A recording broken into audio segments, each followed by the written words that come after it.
못 봤어요. 무섭다 오늘 제목이. 제목부터 무섭다. 엄마가 한이거나 아빠가 한이면 진짜 무서운 건데 이거. 이번 사연은 부천에서 손선아 씨가 보내주셨는데요. 먼저 제보자의 인터뷰를 한번 네네. 들어보겠습니다. 모든 일은 제 고등학교 친구 은희로부터 시작이 되었습니다. 장난으로 시작한 이야기였는데 그로 인해서 제가 저주를 받는 상황이 생겼었습니다. 저주? 혹시 심야괴담회 시청자분들 중에서 저에게 도움을 주실 수 있는 분이 있을까 싶어서 제보를 하게 되었습니다. 제가 소개했던 사연 중에 굉장히 많은 후기가 달렸던 네네. 이키린교 혹시 기억하시나요? 네, 오른쪽. 오른쪽 오른쪽 어머니 맞아, 맞아. 다치시고. 이 사연이 아마도 이키린교 2가 되지 않을까 싶은데요. 이야. 네, 재밌겠다. 한번 들으면 돌이킬 수 없는 이야기. 지금부터 시작하겠습니다. 우리도 들으면 안 되는 거 아니야? 7년 전 제가 고등학교 2학년 때 학원에만 가면 꼭 해야 하는 일이 하나 있었습니다. 그건 바로 분신사바 분신사바 오이테 쿠다사이 아 이거 아직도 안 해. 분신사바. 분신사바 분신사바 오이테 쿠다사이. 당시 한창 공포물에 관심이 많았던 터라 친구들과 모이기만 하면 강령술뿐만 아니라 온갖 무서운 얘기를 해야 직성이 풀렸거든요. 그땐 그렇죠. 혹시 저주인형 본 적 있어? 응. 내가 일본에서 공수해왔거든. 특히 제 베프 은희가 그 분위기를 아주 맛깔나게 잘 살려서 쉬는 시간만 됐다 하면 다 함께 은희주의로 모여서 그래. 괴담회를 그런 시작하곤 거 잘하는 했습니다. 사람도 있어. 그날도 저와 친구들은 약속이나 한 듯 빠르게 은희 옆에 앉았습니다. 그런데 은희가 살짝 긴장을 한 것처럼 호흡을 가다듬더니 뭔데? 얼마나 무서운데? 아, 빨리 얘기해줘 얼른. 그래, 빨리 말해봐. 너희가 듣고 싶어서 하는 거야. 나 진짜 책임 안 져. 무서워. 친구 빌드업이 좋은데. 그러니까. 그리고 마침내 이 이야기는 듣자마자 저주에 걸리는 진짜 무서운 이야기야. 우리도 들으면 안 되는 거 아니야? 우리도. 한 동네에 외동딸을 키우는 젊은 부부가 있었대. 여러 번의 유산 끝에 귀하게 얻은 딸이라 금이야 오기야 정말 소중하게 키웠다고 해. 그렇게 행복한 나날을 보내던 어느 날 남편의 출장으로 혼자 딸을 보고 있던 아내가 집에 딸을 두고 장을 보러 가게 됐는데 몇 시간 후에 돌아오던 길에 아내는 집 근처에서 뭔가를 목격하고 심장이 쿵 내려앉고 말아. 왜? 무슨 일인데? 멀리서 봐도 보일 정도로 집 현관문이 멀리서 보기에도 한눈에 들어올 만큼 활짝 열려 있었던 거야. 뭐 어떡해? 야 누가 들어온 거야? 도둑인가? 그거는 근데 이 얘기를 해줘도 되나 모르겠네. 아니 이거 듣자마자 저주에 걸린다니까? 야 괜찮다고. 빨리 말하기나 해. 진짜 괜찮은 거 맞지? 알았어. 아내는 신발이 벗겨지는 것도 모른 채 막 집 앞으로 뛰어갔어. 민지야, 민지야 어딨어? 엄마 왔어. 그런데 전망만이 가득한 집안.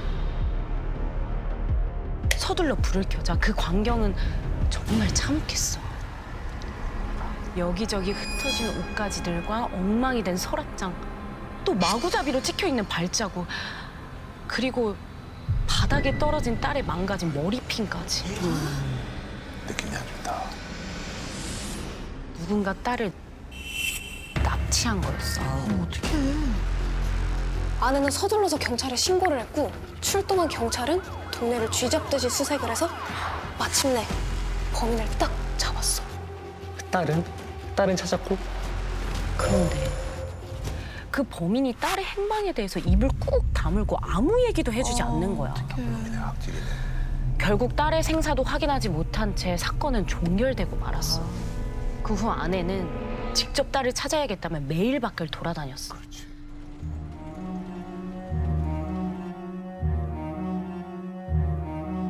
여기저기 찢기고 상처가 가득한 피투성이 맨발로 말이야. 그러다 극심한 그리움과 죄책감을 견디지 못한 아내는 남편이 돌아오자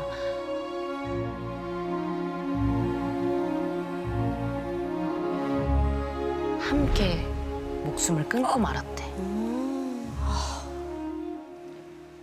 에이, 끔찍하긴 한데 이건 그냥 범죄 사건 얘기잖아. 저주는 무슨 저주야. 잔뜩 기대하고 들었는데 소름이 확 돋는 그런 오싹함도 없고 살짝 좀 실망스럽더라고요. 그런데 그때 은희가 표정을 굳히더니 근데 진짜 무서운 건 지금부터 시작이야. 이 이야기를 듣게 되면 반드시 일어나는 일이 하나가 있어. 뭐냐면 딸 잃은 엄마 귀신이 눈앞에 나타나.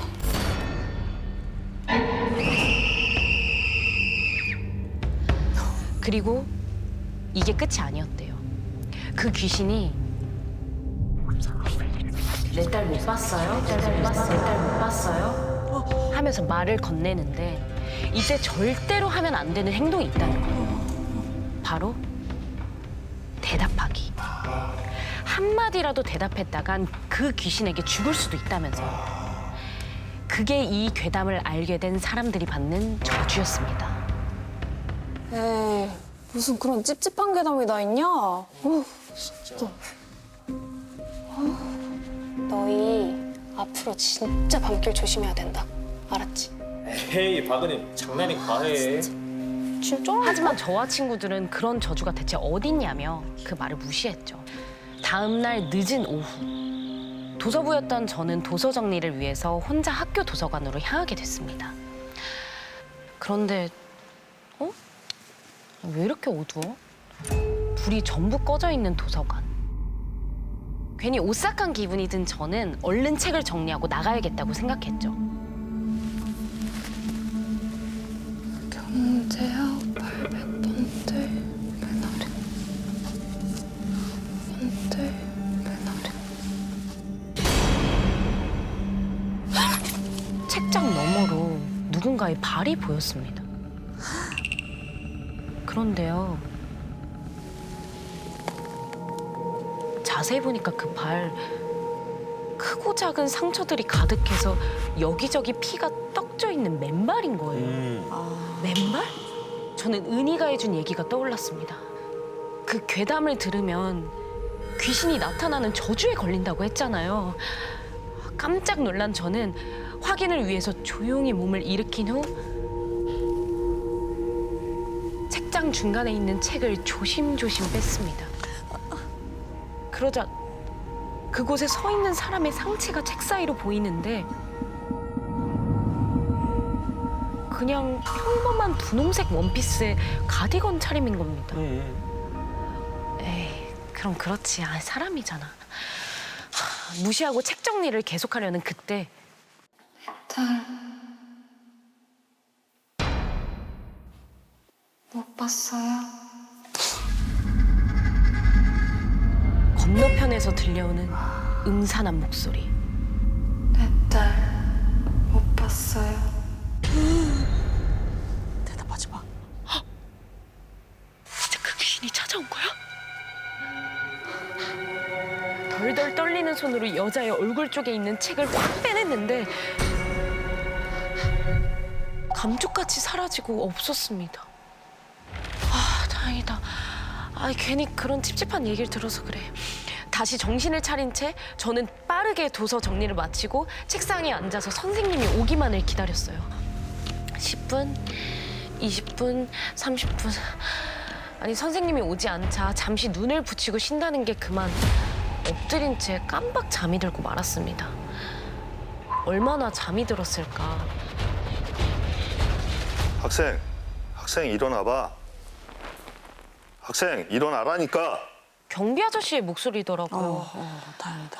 얼마나 잔 건지 하며 일어서는 순간 그런데요. 전신 거울에 보이는 제 뒤에 있는 사람.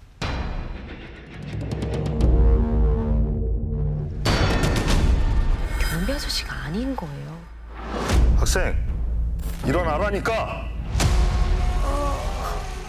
아까 봤던 분홍색 원피스를 입은 여자가 제 뒤에서 경비 아저씨 목소리를 흉내내고 있는 겁니다.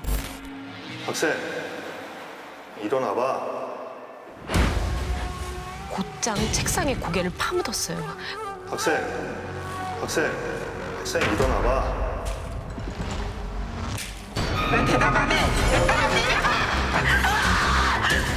저는 그대로 비명을 지르며 그 도서관 출입구를 향해서 막 달리는데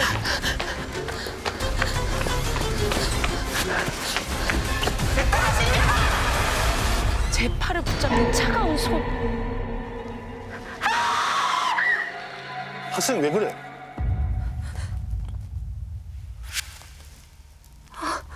그건 진짜 경비 아저씨였습니다.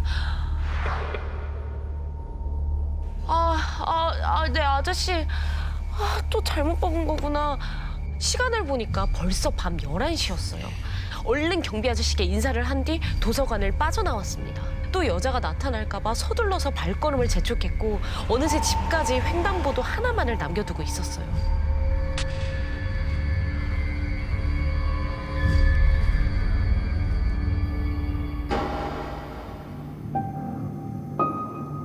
누군가 제 뒤에 바짝 붙어섰습니다.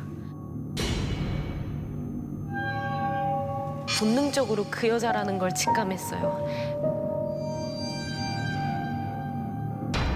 여기까지 절 쫓아서 찾아온 거예요.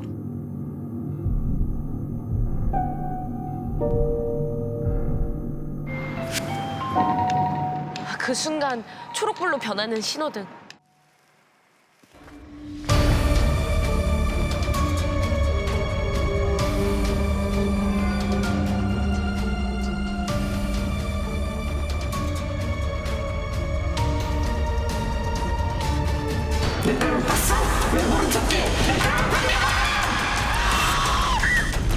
저는 그대로 정신을 잃고 쓰러졌습니다. 그날을 기점으로 학교, 학원, 놀이터 어딜 가든 저를 쫓아오는 여자 때문에 시름시름 앓기 시작했어요. 무섭겠다. 그리고 한 달 후 몸이 좀 괜찮아져서 오랜만에 학원에 갔더니 애들이 또 불을 다 꺼놓고 옹기종기 모여 있는 거예요. 그리고 그 가운데는 은희가 괴담을 시작하려고 하고 있었습니다. 어느 동네에 외동딸을 키우는 한 부부가 또 있었어요. 시작이네. 뭐지? 이게 반응이 좋았나 봐. 그 얘기하면 안 돼. 그 저주 진짜야. 너네도 다 듣지 마. 야,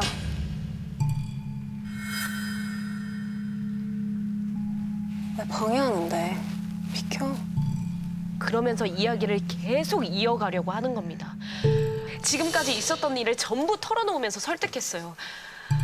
그런데요, 제 얘기를 들은 은희의 반응이 뭔가 이상했습니다. 야, 그거 진짜라니까. 마치 기쁜 소식을 들은 것처럼 입가에 미소가 띄어지더니 너 진짜 봤어? 그 여자 진짜 본 거 맞아? 나 진짜 봤어. 그 여자 진짜 있었다니까. 그럼 이제 너한테 간 거네? 1년 전 은희는 누군가에게 우연히 이 괴담을 처음 듣게 됐다고 합니다. 그날 이후 저와 똑같이 그 여자가 눈앞에 나타났대요. 겁에 질린 은희는 저주를 풀기 위해서 미친 듯이 인터넷을 뒤졌고 마침내 찾은 방법이 바로 다른 사람에게 괴담을 전달하는 것이었어요. 그러면 괴담을 들은 사람에게 그 저주가 함께 넘어가기 때문에 더 이상 자신에게는 여자 귀신이 나타나지 않는다는 겁니다. 저도 이제 저주를 벗어나기 위해선 은희처럼 다른 사람에게 괴담을 퍼뜨리고 다녀야 하는 거였죠. 7년이 지난 얘기지만 저는 아직도 가끔 그 여자를 보곤 합니다. 은희가 알려준 저주를 푸는 방법, 사실이 맞을까요? 제 사연이 방송에 나가게 된다면 더 이상 그 귀신이 보이지 않는 걸까요? 부디 이 괴담이 널리 퍼지도록 도와주세요. 진짜 무서운 건 지금부터 시작이야. 서울에 사는 노지후 씨가 보내주셨는데요. 올해 나이가 45살. 저랑 비슷한, 비슷하네요. 네, 그렇죠. 비슷한 또래라서 가슴이 아팠던 그런 사연입니다. 슬픈 가족사군요. 저는 어려서부터 남들이 보지 못한 것을 보았습니다. 너 지금 저거 보여? 바위에 있는 여자. 무슨 여자? 바위만 보이는데? 그래서 학창 시절 저의 별명은 귀신 보는 아이. 아 그래. 우리 사연도 종종 나왔었죠. 이상하게 제 눈에는 사람이 아닌 것들이 보였거든요. 아유 그래. 그래. 저 뒤에 뭐 안 보여요? 거기 뒤에 안 보여요? 카메라 감독밖에 없는데요. 놀라. 처음엔 그저 놀랍고 신기했어요. 우리 가족에게 돌이킬 수 없는 재앙이 일어나기 전까지는요. 가족한테 이러는데. 평생 잊을 수 없는 그 끔찍한 사건은 제 나이 12살. 어머. 아버지와 함께 대성리로 놀러 간 날 일어나고 말았습니다.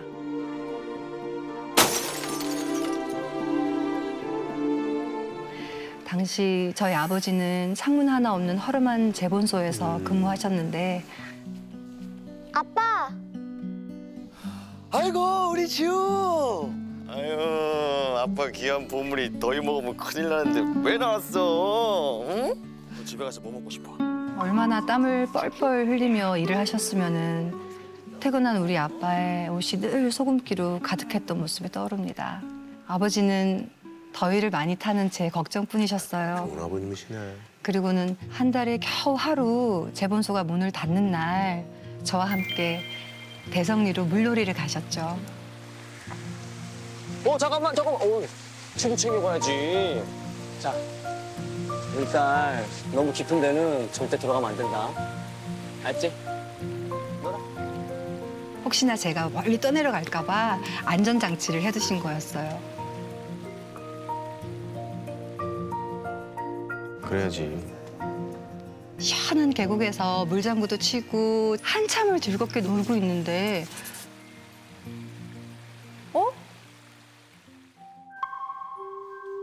계곡 한가운데 큰 바위가 솟아 있는 거예요. 저기까지 쉬지 않고 한 번에 갈 수 있을까? 저는 괜한 그 승부욕이 발동한 거예요. 그래서 바위를 향해 헤엄치기 시작했어요. 그리고 한 손으로 바위를 딱 짚었는데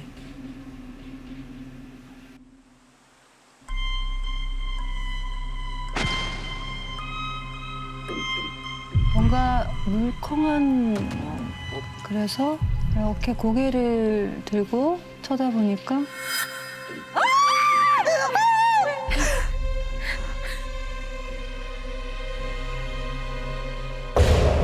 하얀 원피스를 입고 온몸이 축축하게 젖은 여자가 저를 노려보고 있는 거예요.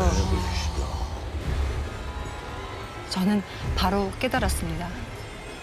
사람 아니다. 맞아. 또 귀신 보이는 거다.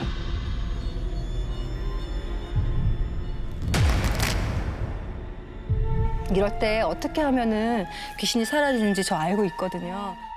하나, 둘, 셋.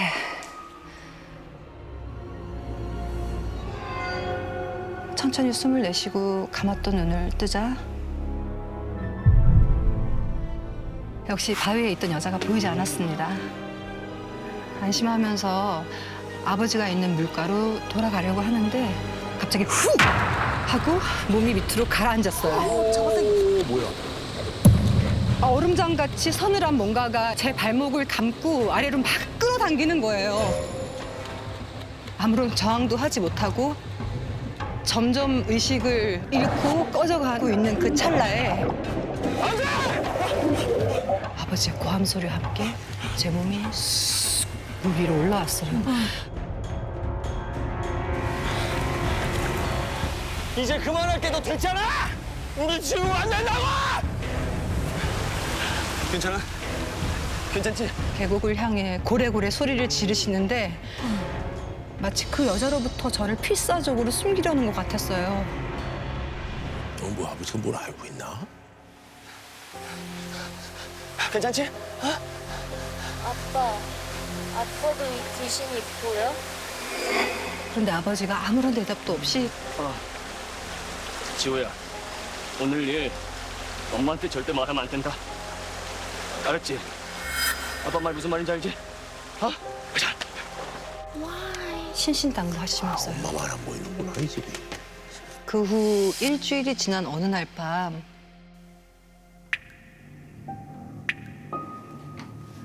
뚝뚝 물이 떨어지는 소리가 들렸어요. 처음엔 대수롭지 않게 생각을 했죠. 그런데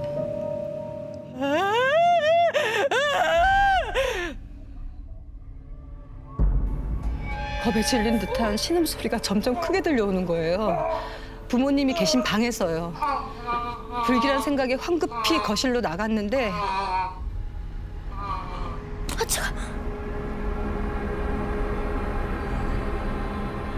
집안 바닥에 물이 그것도 한 방향으로 떨어져 있는 겁니다.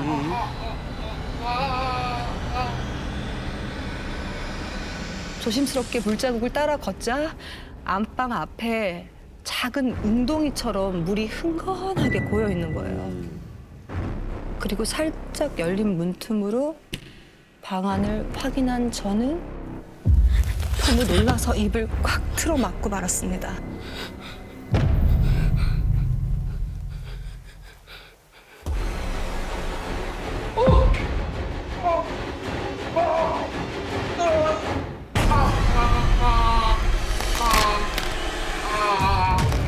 계곡에서 본 그 여자가 아버지를 죽일 듯이 노려보고 있었습니다. 그리고는 원한에 사무친 목소리로 이렇게 외치는 거예요. 내 거야. 내 거라고! 내 거야. 내 거라고! 어떻게든 벗어나려고 두 팔을 버둥거리는 나의 아버지. 하지만 여자가 그런 아버지의 왼손을 그대로 붙잡아 뼈가 으스러질 정도로 세게 비틀기 시작했어요.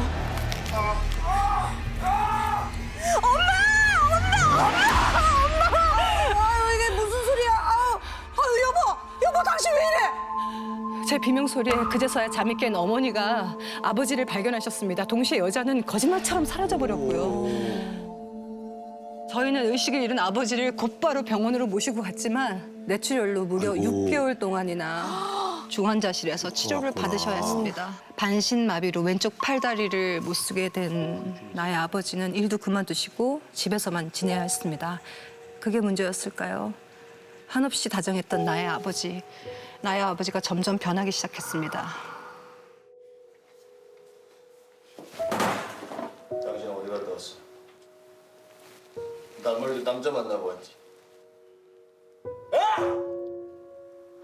당신 그게 무슨 말이에요? 내가 당신 말고 누가 있다고. 하루아침에 가장이 된 어머니는 굳은 일도 마다 않고 돈을 벌어오셨는데 조금이라도 늦게 퇴근한 날이면 온 집안이 뒤집어지고 말았죠. 그 귀신만 아니었으면 우리 가족이 이렇게 되지 않았을 텐데. 나에게서 행복을 빼앗아간 그 여자를 저는 원망하고 또 원망했습니다. 그리고 제가 22살이 되던 해에 우리 모녀를 10년 동안 괴롭혀온 나의 아버지가 돌아가셨습니다. 아이고. 장례식을 마치고 집에 돌아오니 마음이 어찌나 찢어지게 괴로운지 딸밖에 모르던 나의 아빠와 그 옛 추억을 떠올리고 있는데 어디선가 뚝 어떻게 나타났어? 아버지도 목소리. 뚝 물이 떨어지는 소리가 들려오는 겁니다. 그리고 저를 내려다보는 여자의 눈이 저와 마주치고 말았습니다. 10년 전에 우리 부녀에게 나타났던 그 여자가 또다시 저를 찾아온 거예요. 도대체 내가 뭘 잘못했길래 이러는 건데? 그렇지.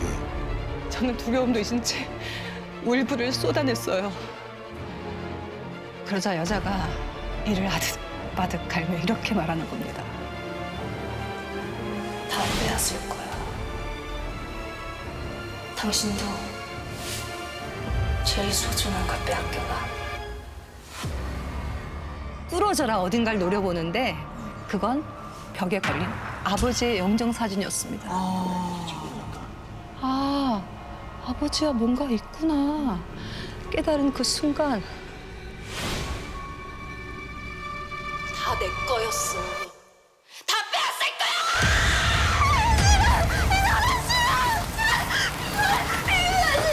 그리고 뼛속까지 시릴 정도로 차가운 손으로 제 발목을 잡아당기는데 나 이대로 가면 나 죽겠구나. 그런 생각에 안간힘을 써서 방문을 꽉 움켜쥐는 그때 지우야, 지우야. 어머니의 외침에 눈을 떠보니 여자는 사라지고 없었습니다.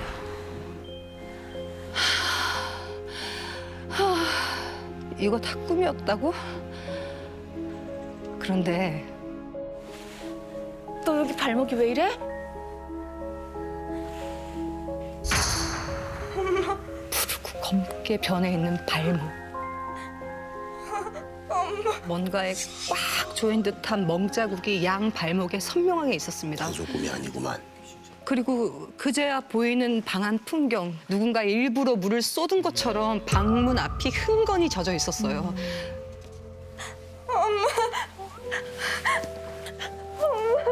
저는 울며 불며 어머니에게 그 여자를 본 일들을 털어놨어요. 그리고 그때 어머니가 했던 말을 지금도 잊지 못합니다. 그 여자, 네 아빠가 엄마 대신 결혼할 뻔한 여자였어. 동네에서는 다 알 정도로 오래 만난 사이라는데 서울에 와서 엄마랑 결혼하려고 외정하게 버린 거야. 그것도 모르고 나는 좋다고 프로포즈 받았고 말이야. 그런데 알고 보니까 네 아빠가 준 결혼 반지 그 여자 거였어.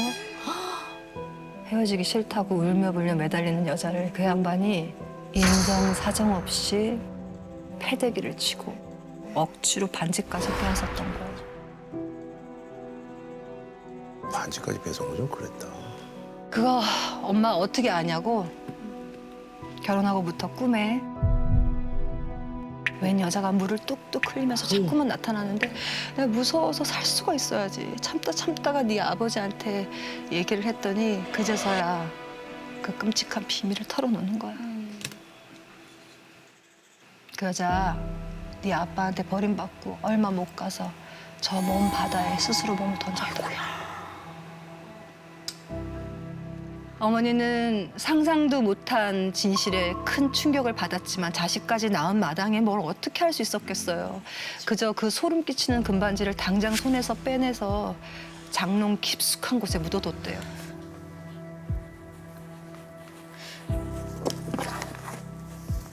그 후로는 그 여자가 꿈에 나타나지를 않아서 완전히 잊고 살았었는데 제가 12살이 되던 해 저와 아버지 앞에 다시 나타난 거였습니다. 한이 맺힌 거야.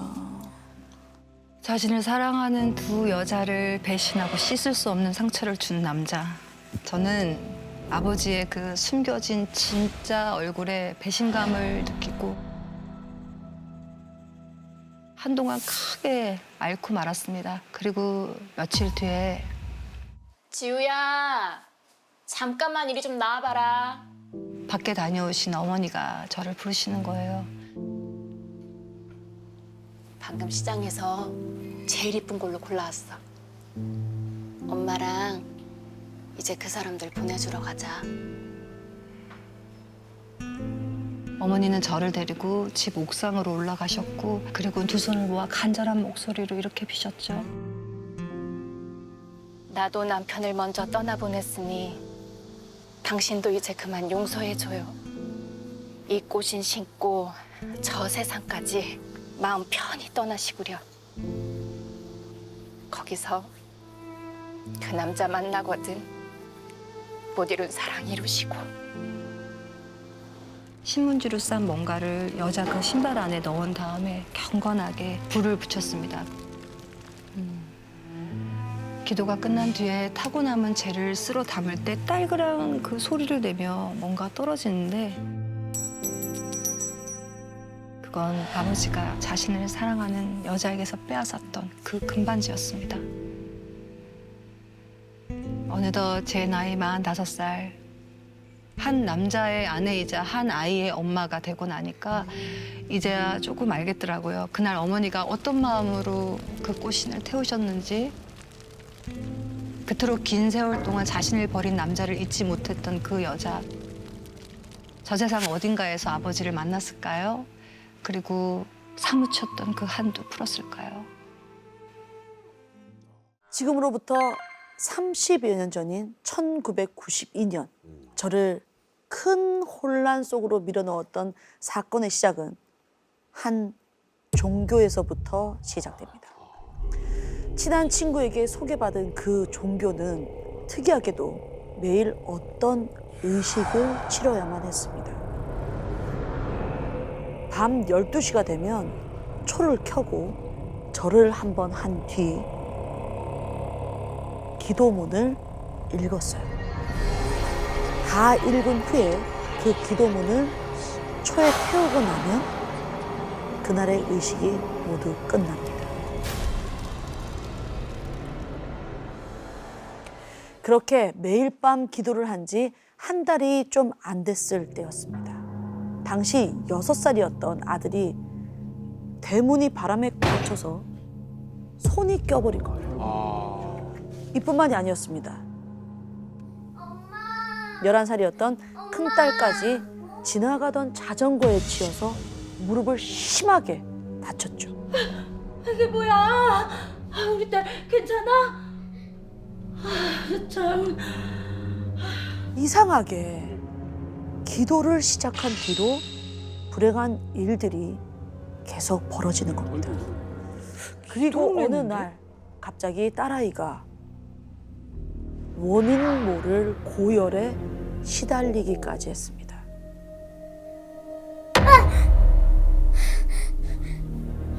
왜 그래 우리 딸?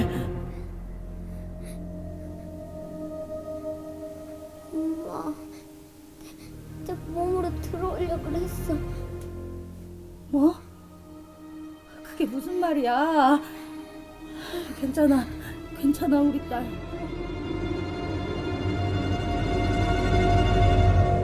자세히 물어봤더니 침대 밑에서 갑자기 손 하나가 쓱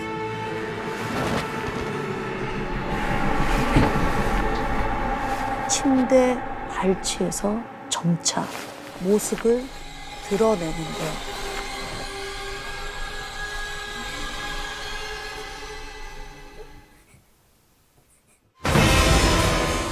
나는 너니까 괜찮아.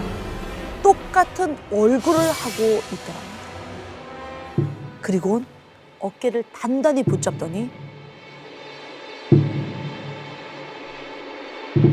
훅 다가와 몸으로 들어오려고 했다는 거예요.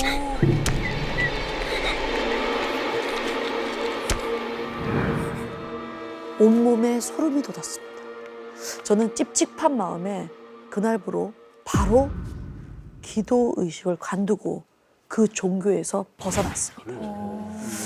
그러자 신기하게도 딸아이는 더 이상 아프지 않았고 비명도 지르는 일이 없었어요. 하지만 그 일이 잊혀갈 무렵 안일했던 저를 비웃듯 이상한 일이 벌어지기 시작합니다. 다녀왔습니다. 우리 딸 왔어? 엄마, 나 오늘 학교에서 귀신 봤다? 귀신? 어떤 긴 머리 여자가 날 계속 쫓아다녔는데 지영이랑 현영이는 그게 안 보인대. 어떻게 안 보일 수가 있지? 머리를 세게 한 대 얻어맞은 듯한 느낌이었습니다. 이상한 일이 다 끝난 줄 알았는데 딸이 언제부터인지 귀신을 보고 있었던 거예요.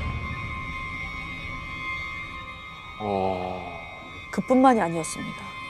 딸아이가 학교에 간 뒤 부부싸움을 한 적이 있었는데 학교에서 돌아온 아이가 다 들렸다 이러면서 남편과 둘이서만 나눴던 대화 내용을 그대로 옮는 거예요. 학교에 있었는데? 딸아이는 점점 보면 안 될 것들을 보고 들을 수 없는 것들을 듣기 시작했습니다. 하지 마. 하지 말라고. 나 이러는 거 제일 싫어. 만지지 마. 갑자기 왜 이래? 아니 얘가 자꾸 내 옷 잡아당기잖아. 싫다고 했는데. 여기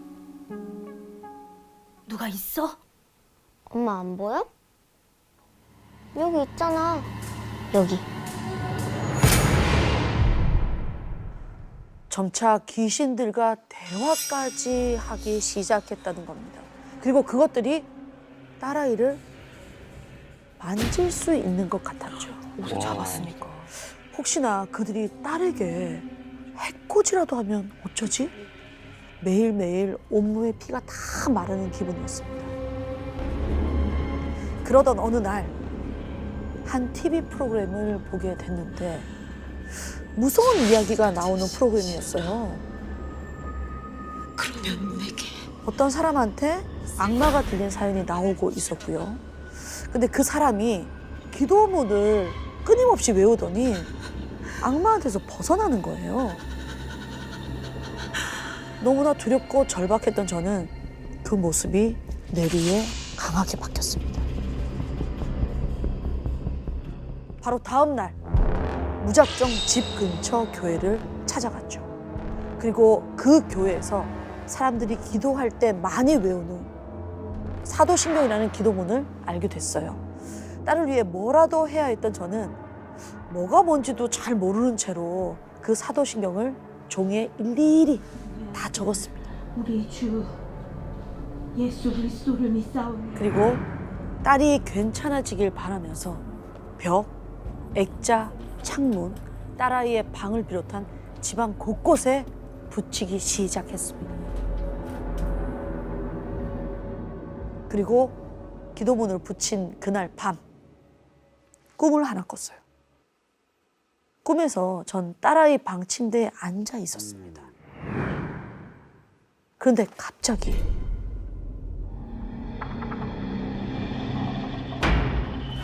흰 머리를 늘어뜨린 여자가 기어 나오는 거예요. 그리고 방 안에서 사람의 형상을 한 온갖 것들이 나오기 시작했어요. 그동안 딸을 괴롭힌 귀신들이구나. 그렇게 저는 알 수 있었습니다. 본능적으로 알았구나. 그들은 걸어서 또 기어서 점차 방 밖으로 나가기 시작했습니다. 그 모습을 덜덜 떨며 바라보고 있던 그때 허름한 옷을 입은 한 남자가 말하기 시작했어요. 와달라고 했잖아.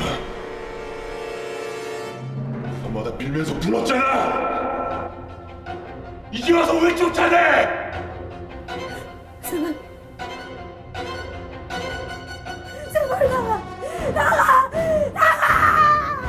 그 순간 잠에서 깼어요.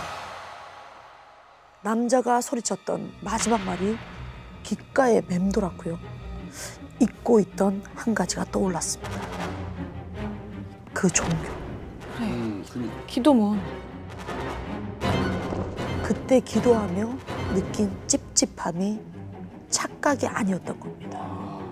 매일 밤 하던 그 의식 때문에 온갖 귀신들이 저희 집으로 다 모여든 거였어요. 그때부터 딸아이가 귀신을 보기 시작한 것 같더군요. 다 저 때문이라는 생각에 억장이 무너지는 것 같았습니다. 그나마 조금 위안이 됐던 건 꿈속에서 봤던 귀신들이 딸아이 방을 나가고 있었다는 거예요. 그런데 얼마 뒤 학교에서 돌아온 딸이 무서운 얼굴로 벽에 붙은 기도문들을 모조리 떼기 시작하는 거예요. 그걸 뗀다고?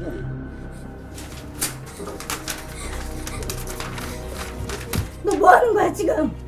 엄마 왜 그래? 내 친구들이 하지 말래잖아. 친구? 그거 친구 아니야. 귀신이야. 귀신이면 왜? 내 친구들 다 착하고 불쌍한 애들이야. 우리 집에서 쫓겨나면 갈 데도 없단 말이야. 너 정말 딸아이는 길게 날뛰며 기도문을 거칠게 잡아 뜯었죠. 하지만 마음을 굳게 먹은 저는 딸아이가 떼는 것보다 더 많은 기도문을 집에 붙이기 시작했습니다. 그러자 불같이 화를 내던 딸아이는 급기야 엄마 하지 마. 제발요. 내 친구들 다 가잖아. 그 모습에 다 관두고 딸을 안아주고 싶었지만 애써 외면하고 계속해서 기도문을 붙였죠. 엄마. 그렇게 전쟁 같은 날을 보내길 며칠, 딸아이는 마침내 모든 걸 포기한 듯 기도문 떼는 걸 멈췄습니다. 그런데 그 뒤로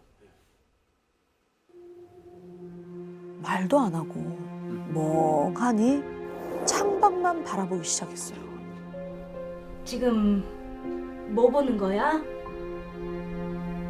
친구들이 저기 서서 계속 나를 보고 있어. 집 밖으로 나갔구나. 근데 멀리도 아니고 바로 앞에 있다니까 언제든 다시 찾아서 들어올 것만 같은 거예요. 저는 딸아이 몰래 창문 밖에도 기도문을 붙였습니다. 그러자 얼마 뒤 딸아이가 눈물을 뚝뚝 흘리며 이렇게 말하더군요. 나를 안 봐. 다른 데로 갔어. 다행히 그 뒤로 딸은 더 이상 그 섬뜩한 친구들을 보지 않게 됐습니다. 저는 이 일 이후로 절대로 이상한 종교의식 같은 건 하지 않습니다. 그림같이 지어진 300평 대저택에서 일어난 괴담인데요. 지금도 부동산 채널에서 인기 매물로 소개되고 있는 전원주택이랍니다. 실제로. 인기 매물이야? 실제로. 안녕하세요. 오늘 보여드릴 집은 에 소재하는 300평대의 전원주택입니다. 그만큼 이제 뭐 대지가 넓다는 얘긴데요. 골프 연습 시설 같은 걸 만들어놔도 정말 좋을 것 같아요. 뭐 일단 잔디들 같은 게 관리돼 있는 것 같은 느낌이네요. 뿌옇게 봐도. 너무 좋아 보이는데? 네, 다들 이렇게 부러워하고 있잖아요. 그런데 유독 눈에 띄는 댓글이 하나 있더라고요. 뭐야? 여기 보면 싸다고 가야 할 집은 아니에요. 대문 앞에 왜 땡땡땡이 걸려 있는지 생각해 보세요. 땡땡땡이 뭐지? 개조심, 말조심, 아니지 아니지. 조심. 아 이것도 무슨 뭐죠? 아니야, 아직 일러요, 선배님. 댓글을 쓴 분은 바로 이번 사연의 제보자인 은하 씨예요. 네. 이 집은 은하 씨의 어머니가 지은 집이라고 합니다. 네. 근데 자기 엄마가 지은 집을 왜 비방만... 방송 보다가 우리 집도 장난 아니게 무서울 텐데? 라는 생각이 들어가지고. 우와, 본인 집을? 엄마는 약간 로망이 있으셨어요. 저 푸른 초원 위에 하얀 집을 짓고 사는 그런 옛날 노래 가사처럼 소원을 갖고 계셔가지고 그 집을 짓게 되신 거였어요. 그쪽으로는 길도 없었고 그냥 덩그러니 산만 있었어요. 근데 저희가 이제 그쪽으로 길을 내고 처음으로 집을 앉힌 거고요. 진짜 대지가 넓나 보다. 와 근데 길이 없던 곳에 집을 지어서. 대체 어떤 일이 일어났던 건지 네, 지금부터 제가 언니 은하 씨를 대신해서 이야기를 전달해 드리도록 하겠습니다. 상기슭 위 하얀 전원주택. 그중에서도 엄마의 가장 큰 자랑은 넓은 정원이었습니다. 정원 한편엔 엄마의 원픽, 아름드리 나무 한 그루가 있었죠. 봄이면 이렇게 벚꽃이 흐드러지게 피거든요. 이 모습에 엄마가 홀딱 반해버리신 거죠. 반할만하다. 엄마는 집 짓는 내내 나무 그늘 아래에서 차도 마시고 바베큐도 하는 상상을 하셨대요. 엄마, 그렇게 좋아? 당연하지. 엄마가 얼마나 기대하던 집인데. 그리고 저희는 엄마의 꿈처럼 새 집에서 행복한 시간을 보내기 시작했습니다. 그렇죠. 로망이죠. 아, 너무 좋았겠다. 벚나무 밑에서 엄마 그리고 동생과 차를 마시고 있을 때였어요. 고마워. 우리 딸들. 여기 맛집인데. 아, 진짜 저 아저씨 또 왔네. 일어나면 좀 배워버려. 보기만 해도 기분 나쁜 걸 왜 아직 부는 거야? 이쁘기만 한 나무를 왜? 아니, 그리고 아저씨, 남의 집 나무에 왜 자꾸 난리예요? 웃기는 아저씨야. 불청객은 바로 이웃 아저씨였습니다. 칙하기만 한 걸. 왜? 아저씨는 비슷한 시기에 저희와 같은 터에 집을 지은 이웃이었는데요.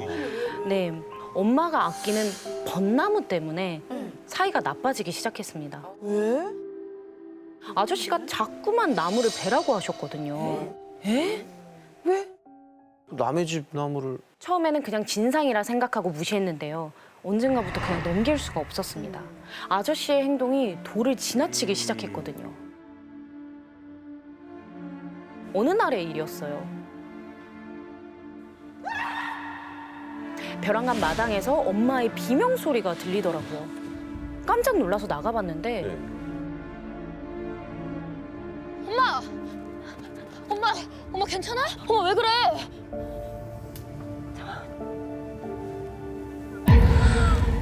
이 나무 때문에 내가 잠을 못 자겠어. 아저씨가 톱을 들고 나타나신 거예요.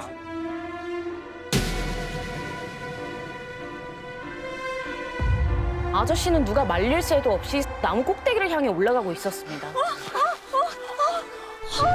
그리곤 슥슥 엄마가 보란 듯이 가지를 자르기 시작했어요. 에이, 아, 이건 선 넘은 거지. 맞아, 주거침입죄예요. 엄마는 경찰에 신고할 거라며 노발대발하셨고 그제야 아저씨는 나무에서 내려오셨습니다. 나무를 죽이려는 아저씨와 나무를 지키려는 엄마의 갈등은 나날이 깊어졌어요. 아저씨는 벚나무 아래에 끔찍한 부적을 묻어두기도 했고요. 나무 기둥에 커다란 못을 잔뜩 박아놓기도 했습니다. 아유, 이상하신 분이네. 아저씨의 이해할 수 없는 행동은 계속되었고 나무를 향한 엄마의 애착은 점점 집착으로 바뀌어가고 있었어요. 그치, 되려. 이제 엄마의 일과는 단 하나, 온종일 나무를 지켜보는 것뿐이었습니다. 언제부턴간 잠도 자지 않고 벚나무 아래 누워 계셨죠. 살 것 같아. 엄마, 밤에는 추워. 들어가자.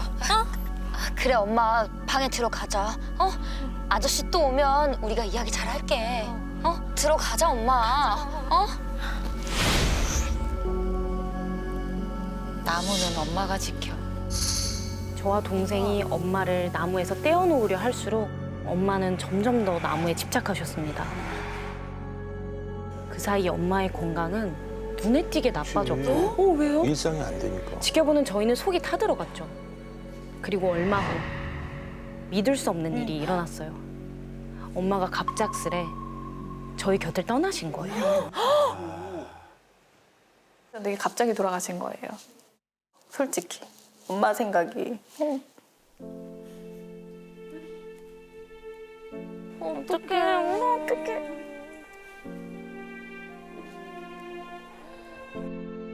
엄마가 있을 때가 되게 행복했구나. 시간이 지나도 잊혀지지 않는 아픔이라는 게 있다라는 거를 그때 이후로 저희는 지금도 경험하고 있는 것 같아요. 저희 가족 모두 너무나 받아들이기 힘든 시간을 보냈어요. 이 집에서 오래오래 행복하게 살자며 활짝 웃던 엄마의 얼굴이 자꾸만 떠올랐습니다. 우리 가족의 행복을 깬 건 다 이웃 아저씨 때문이라는 생각이 들었어요. 억울하고 화나는 마음에 아저씨 집을 막 찾아갔습니다. 언니, 저게 뭐야? 집 앞엔 소금이 소복히 담긴 바구니가, 담벼락엔 줄줄이 팥이 흩뿌려져 있었던 거죠. 잘 모르는 제가 봐도 온통 귀신 쫓는 물건들이었어요. 저기요? 아무도 안 계세요? 그런데 아무 인기척이 없더라고요. 저기요? 아, 이거 약간 주술적인데. 다음 날에도 며칠 후에도 다시 찾아가 봤지만 아저씨는 그림자도 보이질 않았습니다. 그리고 얼마 후 저는 믿을 수 없는 소식을 들었어요. 저희 이 집 아저씨 얼마 전에 돌아가셨대요. 야, 이거 이상하다. 며칠 전 아저씨가 돌아가셨다는 겁니다.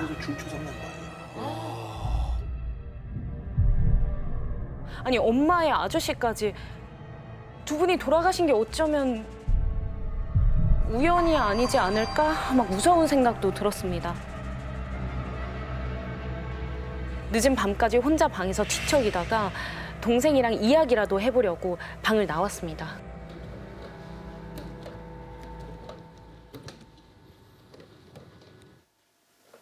뭐야? 문이 왜 열려있어? 현관문이 활짝 열려 있는 거예요.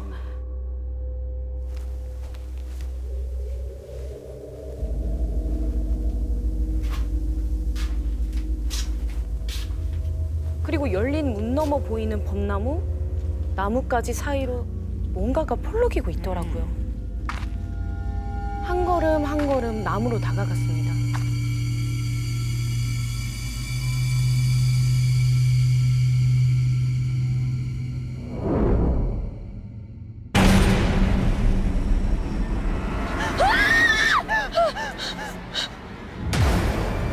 축 늘어진 다리, 푹 꺾인 고개. 그때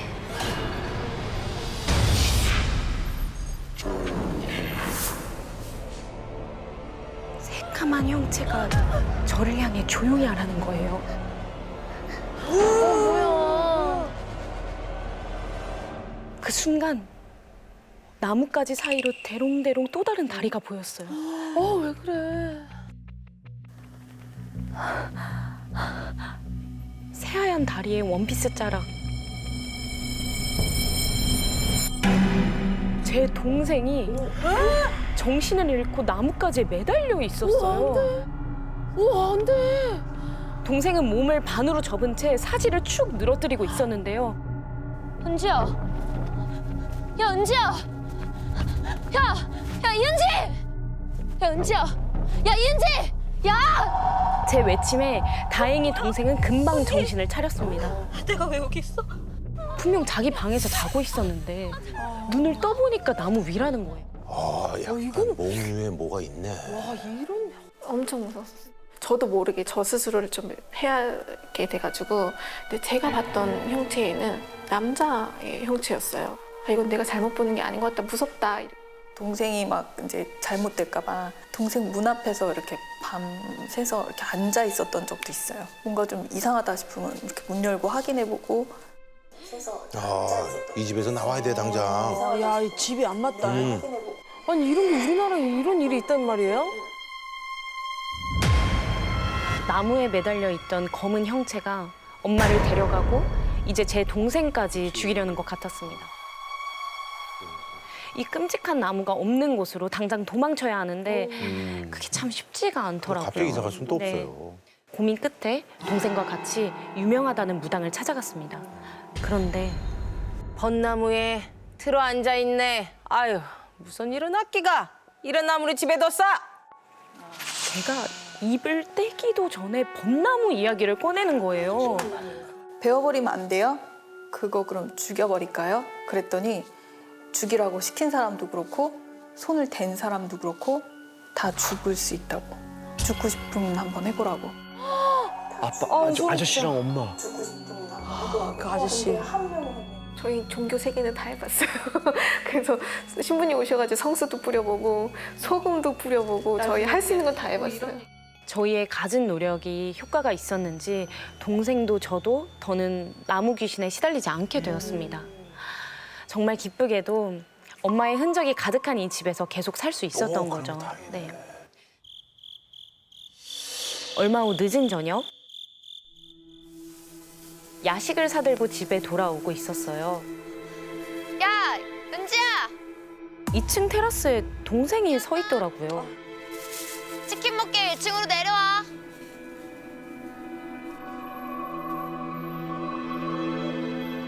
야, 이은지! 그 순간 동생이 은지야! 상체를 난간 밖으로 축 늘어뜨리고선 아슬아슬하게 매달려 있었어요. 너무 깜짝 놀라서 동생을 부르는데 아무리 불러도 정신을 차리질 못했어요. 그때 동생 위로 새하얀 뭔가가 납불대고 있었습니다. 천천히 올려다보는데 지붕 위에 하얀 소복을 입은 여자가 서 있는 거예요. 여자는 지붕 위에 서서 동생을 빤히 쳐다보고 있었습니다. 저 여자가 당장이라도 동생을 해칠 것만 같았어요. 얼른 집으로 뛰어가려는 순간 동생은 조금씩 난간 아래로 구부러져 갔고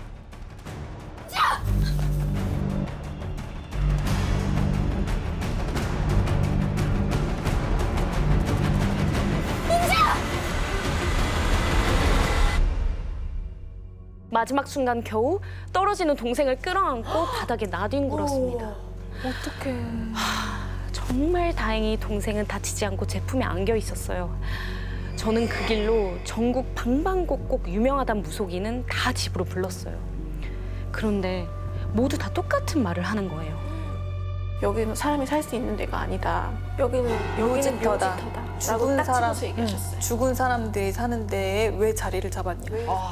그러니까. 이거 봐. 저희 집에는 이제 귀신이 하나만 있는 게 아니었었던 거죠. 아니야? 소름 돋아. 지붕에는 여자 귀신이 있는데 니네 집 지붕에 있다가 옆집 지붕으로 갔다가 계속 그런다고. 여기서 사람이 죽어서 나가면 옆으로 갈 것이고 옆에서 사람이 죽으면 다시 이쪽으로 올 거고 계속 그렇게 왔다 갔다 할 거라고. 아, 아저씨 죽었잖아, 아저씨. 왔다 갔다 한다고? 저희가 집을 지은 터는 사람이 살 수 없는 땅이라는데요. 터에 자리 잡은 악귀들이 살아있는 것은 하나씩 죽여 내쫓기 때문이에요. 엄마, 그 다음은 아저씨. 그리고 이젠 제 동생을 내쫓으려 하는 겁니다. 저는 당장 동생을 데리고 엄마가 지은 이 집을 떠날 수밖에 없었습니다. 당연하죠. 우리 가족이 이 집에 이사 오던 날이 생각납니다. 엄마가 나무 그늘 아래에서 행복한 나날을 꿈꿨듯 지금 어디선가 누군가도 나무 그늘 아래 같은 꿈을 꾸고 있진 않을까요?